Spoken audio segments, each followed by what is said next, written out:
여러분, 오늘 날씨가 많이 춥습니다. 그럼에도 불구하고 이 자리에 하나님을 사랑하고 예배를 사모하며 날아오셨대요. 예배를 사모하며 나아오신 여러분들을 축복하고 환영합니다. 우리 양옆으로 다시 한번 인사 나눌 때 하나님이 당신을 사랑하십니다 라고 인사 나누셨으면 좋겠습니다. 하나님이 당신을 사랑하십니다. 하나님이 당신을 사랑하십니다. 하나님이 당신을 사랑하십니다. 예. 날씨가 많이 추워졌습니다. 어제만 해도 전 여름인 줄 알았거든요. 날씨가 너무 좋아서 여름이 이제 겨울 끝났나 보다 이렇게 생각을 했는데 오늘부터 이게 웬일인가요? 다시 추워집니다. 역시 텍사스가 텍사스했다라는 느낌이 드는데요. 저는 텍사스의 이런 날씨를 경험하면서 저의 모습을 돌아보게 됩니다. 내 모습이 이런 모습은 아닐까? 정말 변덕스러운 이런 모습, 신앙 가운데서도 변덕스러운 나의 모습, 이런 모습이 내 모습은 아닐까라는 생각을 해보게 되었습니다. 여러분, 하나님께서는 말씀을 통해서도 우리에게 말씀하시지만 자연을 통해서도 우리에게 말씀하시는 부분이 있을 겁니다. 혹시나 내가 변덕스러운 신앙은 아닌가, 내 자신을 점검해보고 오늘 말씀을 통해서 온전하고 성실한 하나님의 사람으로서, 신앙인으로서 온전한 길을 걸어가실 수 있는 저와 여러분이 되셨으면 좋겠습니다. 아멘. 오늘부터 우리는 9번에 걸쳐서 팔복의 말씀을 함께 나누려고 합니다. 이 산상수훈에 있는 팔복 말씀을 우리가 함께 나누기 이전에 우리가 먼저 알아둬야 될 것이 있어요. 뭐냐면은 이 팔복 말씀, 이 산상수훈은 믿지 않는 사람에게 말씀을 하신 것이 아니라 믿고 있는 사람에게 하신 말씀이다라는 겁니다. 쉽게 얘기해서 믿는 사람이라고 하면 너희들이 이런 삶을 살아가야 된다라는 것을 가장 정확하고 명확하게 하신 말씀이 바로 이 산상수훈에 있는 팔복의 말씀입니다. 그래서 믿음의 사람인 우리가 어떻게 보면 축복이 되기 위해서 어떻게 축복의 길을 걸어가야 될지에 대해서 잘 설명하고 있는 말씀이 바로 이 팔복이다라고 말을 할 수 있을 것 같습니다. 이 산상수훈은 마태복음 5장, 6장, 7장에 걸쳐서 나옵니다. 이 부분이 바로 예수님의 가르침 중에 어떻게 보면 핵심 내용이다라고 해도 과언이 아니다라는 것을 알 수 있게 될 겁니다. 구약의 모세가 이스라엘 백성들에게 뭘 줬습니까? 십계명을 가르쳐줬죠. 시내산에서부터 십계명을 가르쳐줬던 것처럼 신약의 그리스도는 우리에게 바로 이 산상수훈을 주셨다라는 것을 기억해야 됩니다. 이스라엘 백성들이 이스라엘 백성들에게 있어서 이 십계명이 하나님의 땅, 가나안에 살아가는 삶의 원리를 가르쳐주고 있다고 한다면 이 산상수훈은 하나님의 백성으로서 하나님 나라를 기다리는 사람들의 삶의 원리를 가르쳐주고 있다는 것을 우리는 알게 됩니다. 여러분, 제가 설교 시간 때마다 여러분에게 이런 말씀을 드립니다. 자주 사용하는 단어가 있죠. 바로 행복이라는 단어입니다. 누구나 다 행복하길 원하기 때문에 아마 설교 가운데 행복이라는 단어가 참 많이 나오는 것 같습니다. 세상 사람들뿐만 아니라 우리 모두가 다 이러한 행복을 추구하며 살아가고 있습니다. 하지만 너무 안타까운 사실은 많은 사람들이 행복한 삶이 아닌 불행한 삶을 살아가고 있다라는 것이죠. 그렇다면 왜 사람들은 불행한 삶을 살아가고 있는 것일까요? 사람들의 인생이 불행한 이유는 사실 다른 데 있지 않습니다. 바로 사람들이 하늘의 원리를 모르고 또 이 원리를 따르지 않기 때문에 불행할 수밖에 없다라는 것이죠. 하나님께서는 분명히 인간을 창조하신 목적, 그 이유가 있으십니다. 인간이 우리가 하나님이 창조하신 원리를 따르지 않고 자신의 욕심에 따라, 자신의 생각에 따라 살아가기 때문에 인간의 삶이 불행할 수밖에 없는 겁니다. 여러분, 우리가 하늘의 원리를 따르지 않을 때 이것은 단순한 불행으로 그치지 않는다는 것을 여러분들 분명히 알아야 됩니다. 하늘의 원리를 따르지 않는 것은 다른 것이 아니에요. 죄입니다. 그리고 그 죄의 결과 불행과 죽음이 우리에게 찾아올 수 있다는 것을 우리는 기억해야 됩니다. 산상수훈은 하늘의 원리이고 이 땅을 살아가는 하나님의 백성들의 원리입니다. 이것을 배우고 이것을 실천한다면 여러분, 우리 인생은 완전히 변화되게 됩니다. 우리만 변화되는 게 아닙니다. 가정도 변화되고요. 교회도 변화됩니다. 왜 변화될 수 있습니까? 이 원리를 따를 때 이제 더 이상 내 욕심과 내 자랑과 내 능력과 내 힘으로 살아가는 것이 아닙니다. 누구의 힘으로 살아갑니까? 하늘의 원리, 즉 하나님의 능력과 힘으로 살아가기에 우리는 완전히 변화된 인생을 살아갈 수가 있게 된다는 것이죠. 우리가 진정한 축복이 되어서 축복을 흘려보내는 하나님의 사람으로 살아갈 수가 있게 되는 겁니다. 이처럼 우리는 하늘의 원리, 하나님의 백성의 원리를 분명히 알고 살아야만 합니다. 이러한 삶을 하나님께서 기뻐하시기 때문이죠. 여러분, 다시 한번 말씀드리지만 복음서의 핵심은 산상수훈입니다. 그리고 이 산상수훈의 말씀 중에서 처음 나오는 그 말씀이 바로 이 팔복의 말씀입니다. 팔복의 원리를 설명한 것이 어떻게 보면은 나머지 말씀을 다 이렇게 설명하는 내용이다라고 우리는 생각해 볼 수 있습니다.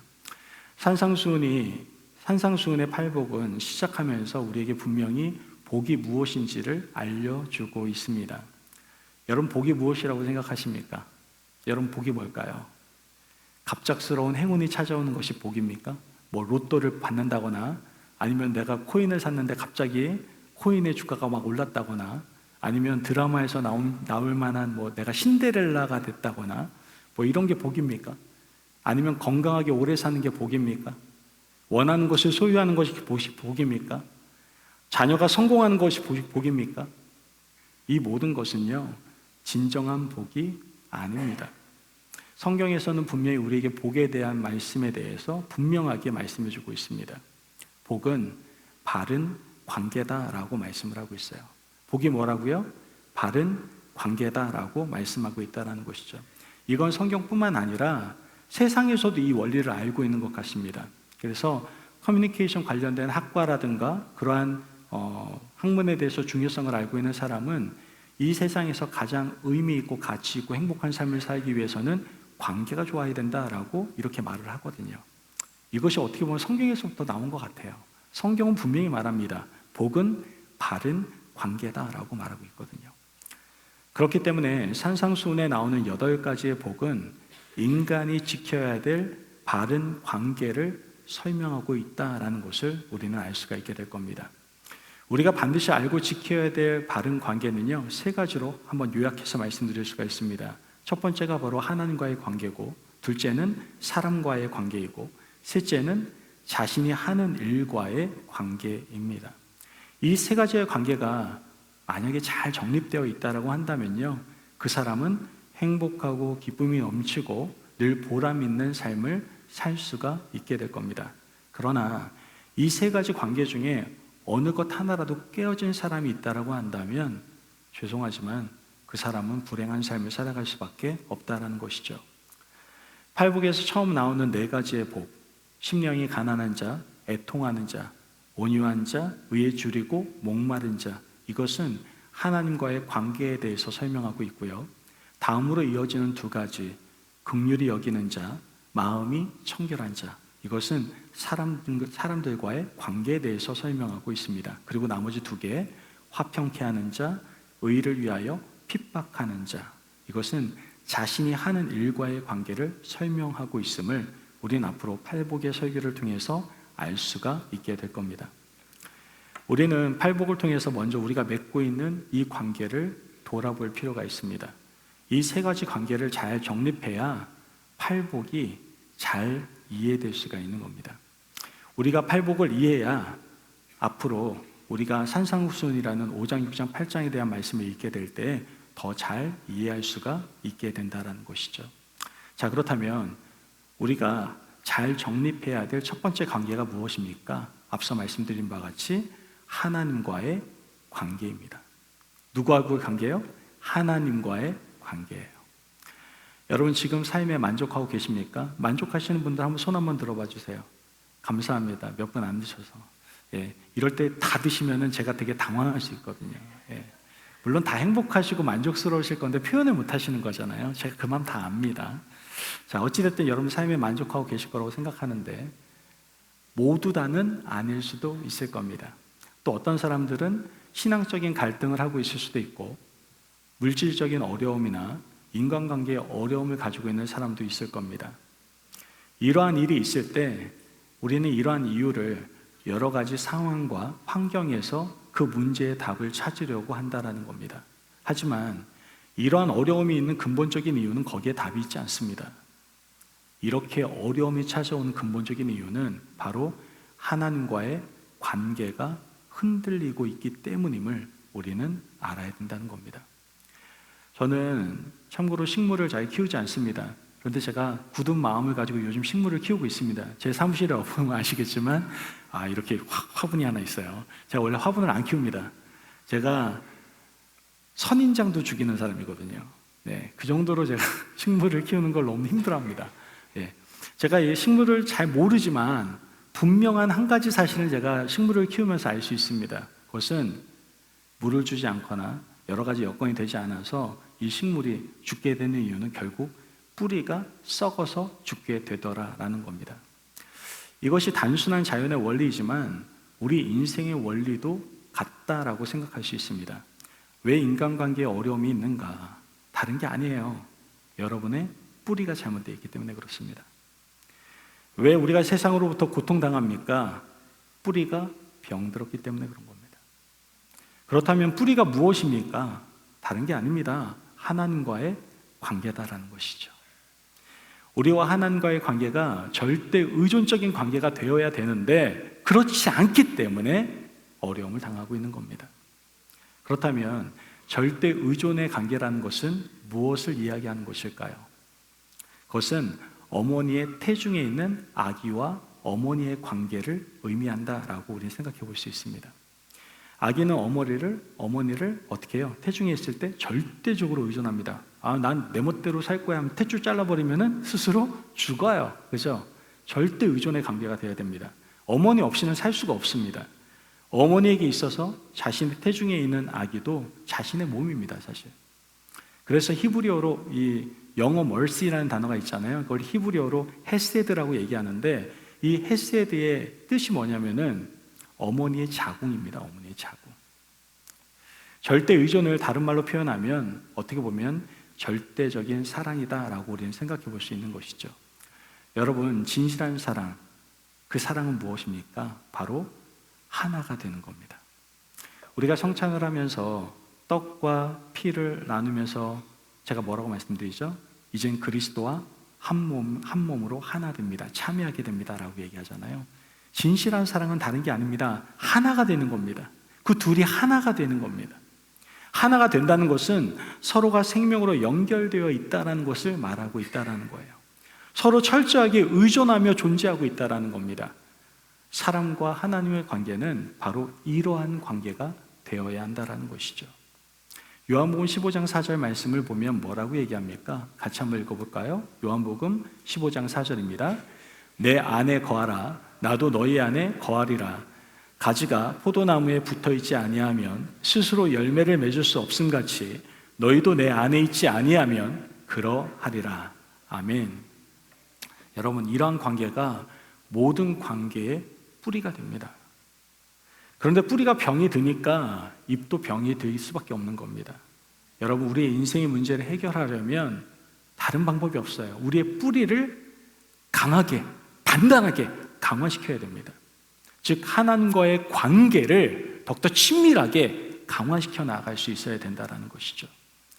하나님과의 관계가 바르고 강하게 정립되어 있는 상태를 우리는 영적 충만의 상태라고 이야기합니다. 영적으로 충만하면 어떻게 됩니까? 용기가 생깁니다, 여러분. 용기가 생겨요. 영적으로 충만하면. 내 자신을 돌아볼 때는 아무것도 아닌데 천지를 창조하신 하나님의 능력이 나의 능력이 되니까 자신감이 생깁니다. 가끔 성도님들이 저에게 그런 말을 해요. 목사님 도대체 무슨 자신감으로 이렇게 얘기하는 거냐고 뭐 등등 이런 식으로 얘기하십니다. 저는요, 제 자신을 볼 때는 별로 답이 없더라고요. 노답 인생이더라고요, 진짜. 그런데 하나님이 내 안에 찾아오시니까 의미가 생기기 시작하더라고요. 하나님이 내 안에 존재하시기 시작하시니까 내가 얼마나 놀라운 가치 있는 존재인지를 깨닫게 되더라고요. 그러다 보니 없을 수밖에 없는 자존감이 생기기 시작하더라고요. 여러분, 자존감이 없으십니까? 요즘 세상에 가장 큰 문제가 자존감이 없는 분들이 너무 많아요. 그러다 보니까 우울증도 오고 또한 사람들을 회피하는 현상들이 많이 일어납니다. 영적 충만하시기를 바라요. 여러분들의 뿌리를 강화시켜서 영적 충만하시기를 바랍니다. 그때 여러분들의 자존감이 높아지고 용기 있게 살아갈 수 있을 줄 믿습니다. 아멘. 또한 여러분들, 우리가 이렇게 영적 충만하면 원수도 사랑할 수 있어요. 여러분, 원수 사랑할 수 있습니까? 못하잖아요. 지금도 원수 딱 얘기하니까 머릿속에 떠오르잖아요. 그놈, 그죠? 여자분은 제가 얘기 못하겠네요. 어떤가 있잖아요, 그 사람들, 그죠? 아우, 생각만 하면 짜증나고 막 그냥 입에서 이름도 떠올리기 싫은 그런 사람도 있잖아요, 그죠? 그런데 여러분들이 영적 충만하면요, 그 원수까지도 사랑할 수가 있습니다. 또한 병이 들어도요, 이겨낼 수 있는 힘이 생깁니다. 그런 마음이 생기게 되는 거예요. 저희 교회 안에는 정말 위험했던 병을 앓았던 분들이 참 많습니다. 암으로 고생하셨던 분들도 있고요. 다 그래요. 그런데 그분의 입술을 통해서 나 정말 너무 힘들었고 죽을 것 같고 지금도 살기 싫어요, 이런 말씀을 전 들어본 적이 없어요. 그분들이 하는 말씀은 하나님의 은혜로 지금 살아났고 나는 하나님의 은혜로 지금부터 살기를 원한다고 언제나 믿음의 고백을 합니다. 영적 충만할 때 이렇게 병이 자신을 지배하지 않고 병을 이겨낼 수 있는 마음을 가질 수가 있게 된다는 것이죠. 또한 돈이 없어도 행복할 수 있습니다. 여러분, 돈 없으면 불행하다고 생각하시는 분들이 계세요. 아니에요. 돈 없어도 행복할 수가 있습니다. 자, 이렇게 우리가 살아갈 수 있는 이유는 무엇입니까? 바로 영적 충만함 때문입니다. 부러울 것이 없기 때문에 그래요. 우리가 영적 충만하면 예수님이 인생의 전부가 됩니다, 여러분. 그러니까 부러울 것이 없는 거예요. 그런데 왜 우리가 부럽습니까? 솔직해지자고요. 예수님이 전부가 아니기 때문에 그런 겁니다.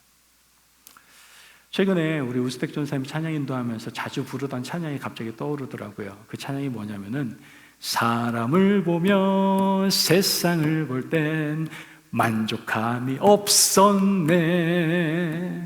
나의 하나님 그분을 뵐 때 나는 만족하였네. 아멘. 여러분, 저는요, 영적 충만함을 정말 잘 보여주는 찬양의 가사라고 느껴집니다. 이 영적 충만함이 바로 하나님의 절대 의존의 관계, 즉 사랑의 관계에서 나타나는 현상이다라는 것을 우리는 알게 되는 것이죠. 여러분, 지금 우리와 하나님과의 관계를 한번 돌아보시기를 바라요. 우리가 과연 하나님을 절대적인 관계로 의지하며 살아가고 있는가? 내가 정말 더욱더 하나님 없이 못 산다고, 정말 하나님이 나의 인생의 전부라고 고백하며 살아가고 있는가? 제발 부탁드리기는 하나님을 절대적으로 사랑하시기를 바랍니다. 절대 의심하지 마세요. 여러분의 미래를 누구에게? 하나님께 맡기십시오.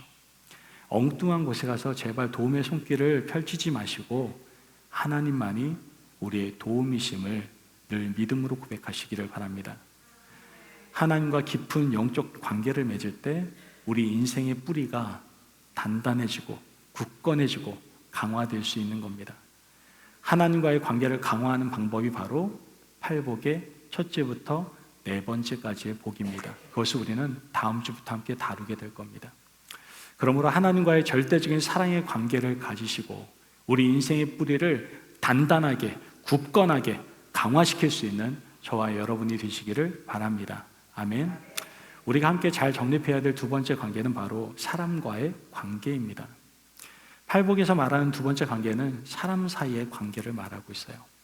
세상에서 인간관계는 어떤 관계일까요? 한번 생각해 보세요. 여러분은 어떤 관계를 맺으며 살아가고 있습니까? 솔직히 말하면 이용할 만한 관계를 맺고 있지는 않습니까? 서로 이익이 되면 관계를 맺고 이익이 되지 않으면 관계를 갖지 않습니다. 그래서 끼리끼리 만나고 끼리끼리 놀고 서로 관계 맺는 그러한 현상들이 나타나는 거 아니겠습니까? 이러한 모습은 정치에서도 보이고요, 회사에서도, 세상의 모임에서도 다 이러한 모습들이 보입니다. 서로 이용하려고만 하죠. 이처럼 세상에서 존재하는 대부분의 인간관계가 사실 이용의 관계입니다. 그래서 인간관계에 갈등이 생기기 시작하는 겁니다.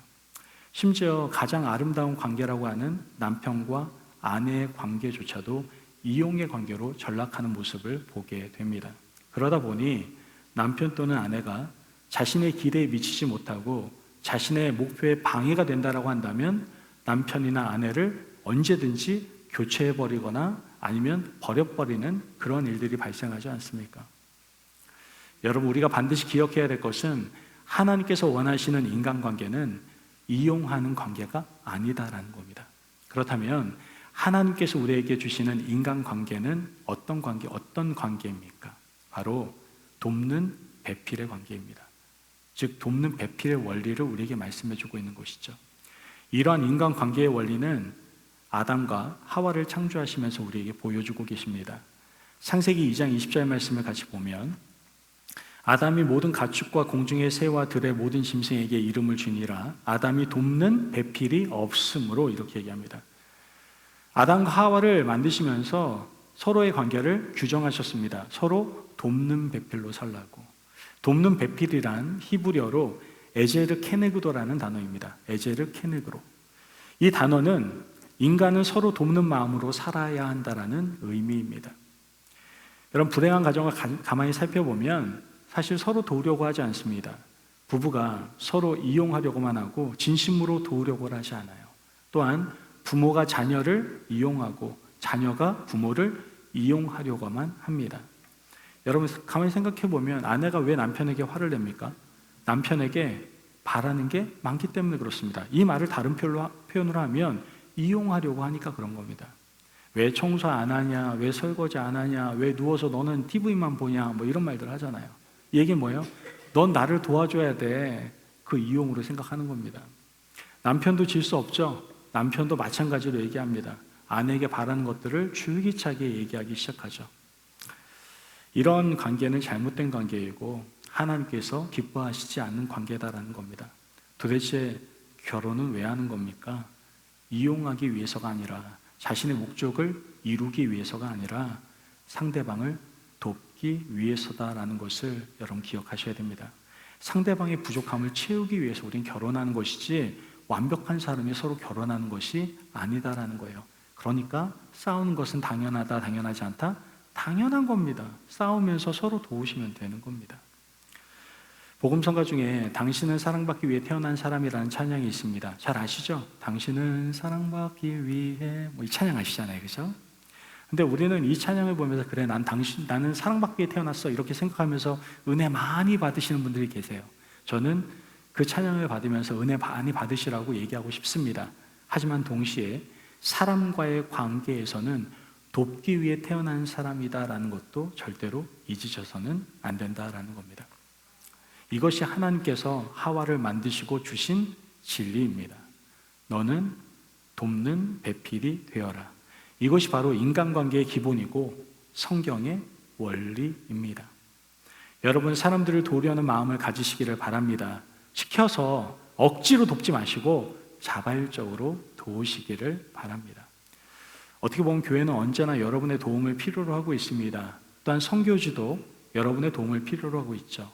어디서든지 우리는 누군가를 도와야 됩니다. 그것이 인간의 가치이고 믿음의 사람들의 가치이기 때문에 그렇습니다. 사람들을 돕는 사람은요, 여러분 정신병도 걸리지 않는다라는 학술적인 보고가 있더라고요. 그러니까 여러분 건강하게 살려면 어떻게 해야 된다? 도우면서 사세요.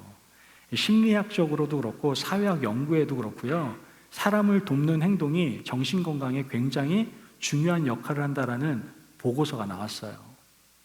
그래서 정신병원에서 환자들을 치료하는 방법 중에 하나가 뭔지 아세요? 다른 사람들을 돕게 하는 거예요. 돕게 하는 거.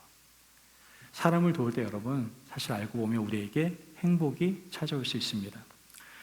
여러분 중에 누군가가 갈등을 겪고 계시는 분이 있다라면 좀 회개하시기를 바랍니다. 그리고 그 사람을 도와주세요. 돕는 관계를 만들어 가시기를 바랍니다. 그렇다면 우리가 언제까지 도와줘야 될까요? 주님 앞에 서는 그날까지 도와주셔야 되는 거예요. 우리 서로 도와줘야 되는 겁니다. 그것이 바로 복이다라는 것이죠. 우리 양옆으로 앞뒤로 보면서 제가 당신을 돕겠습니다 라고 한번 인사 나누시면 좋겠어요. 내가 당신을 돕겠습니다. 인사하세요. 예, 제가 당신의 돕는 배필이 되겠습니다. 돕는 사람 되겠습니다. 이처럼 5번째 복과 6번째 복, 우리가 함께 나눌 8복 중에 다섯 번째 복과 여섯 번째 복은 이 인간관계의 원리를 설명해 주고 있다는 것이죠. 사람은 사람을 도울 때 보람을 얻고 행복을 얻게 된다는 그 놀라운 사실을 마음에 새기시고, 이제 사람과의 관계를 바르게 점검함으로 돕는 관계를 맺으며 살아갈 수 있는 저와 여러분이 되시기를 바랍니다. 아멘. 마지막으로 우리가 마지막으로 정립해야 될 관계가 뭡니까? 자신의 일과의 관계예요. 자신의 일과의 관계. 팔복 중 마지막 두 개의 복은 일과의 바른 관계입니다. 하나님께서 최초의 인간에게 주신 일이 있습니다. 뭡니까? 생육하고 번성하라, 이렇게 말씀하셨어요. 그러니 인간은 결혼을 하고 자녀를 출산해야만 합니다. 그것이 바로 창조의 원리예요. 하지만 오늘 어떻습니까? 결혼하려고 하지 않습니다. 결혼을 피합니다. 그리고 결혼을 해도 자녀를 갖는 것을 주저합니다. 우리는 자녀를 우리가 낳을 수 있다는 교만 속에 살아가고 있는 것 같아요. 태문을 여시는 분은 누구예요? 하나님이라고 성경에 나와 있습니다. 그것을 거부하는 것, 그거에 대해서 내가 함부로 조절할 수 있다고 생각하는 것은 교만일 수 있어요, 여러분.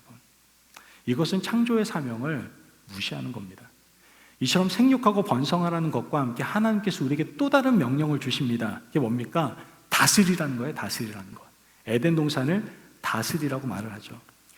그런데 우리의 모습을 보면 뭔가가 잘못되어 있습니다. 사람들이 일을 다스리지 못합니다. 오히려 일에 끌려다니죠.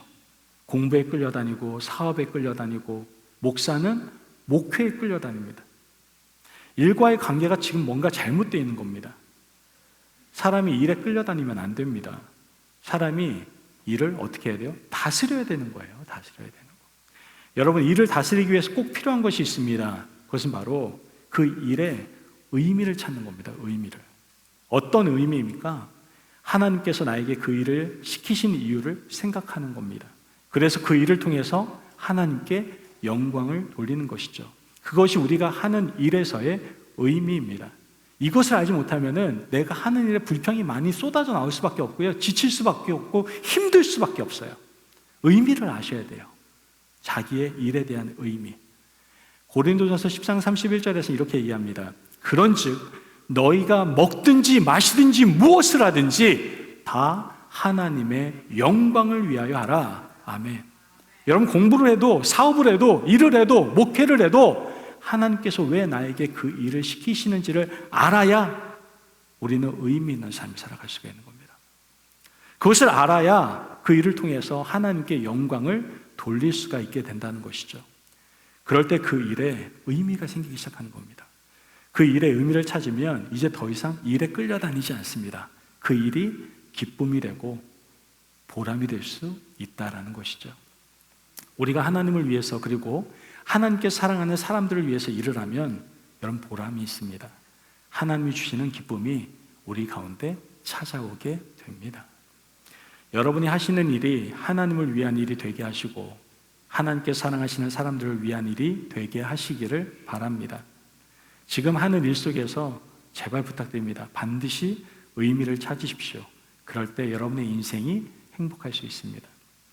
팔복의 7번째와 8번째는 바로 하나님께 영광을 돌리는 일에 대한 원리를 우리에게 가르쳐 주게 될 겁니다. 그러므로 이젠 일과의 모든 관계를 바르게 정립하시고 이젠 일의 의미를 찾으시고 그 일을 통해서 하나님께 영광을 돌리시는 저와 여러분이 되시길 주님의 이름으로 축복합니다. 아멘. 여러분, 앞으로 팔복을 통해서 진정한 축복이 무엇인지 우리는 함께 말씀을 나누게 될 겁니다. 성경에서 말하는 이 세 가지 관계를 먼저 생각합시다. 우리가 팔복을 잘 이해하려면 이 세 가지 관계를 우리 머릿속에 넣으셔야 돼요. 첫 번째가 뭡니까? 하나님과의 사랑의 관계, 또한 인간과의 도움의 관계, 마지막으로 일과의 의미 있는 관계. 이 관계가 바르게 세워지고 정립되어야지 우린 진정한 복을 누릴 수가 있고 축복의 길을 걸어갈 수가 있게 되는 겁니다. 이것이 바로 삶의 원리이고 하나님이신 하늘의 원리입니다. 그러므로 하나님 나라의 백성인 우리가 이 원리를 따라 살아감으로 진정한 축복이 되어서 축복의 길을 아름답게 걸어가실 수 있는 저와 여러분이 되시길 주님의 이름으로 축복합니다. 아멘.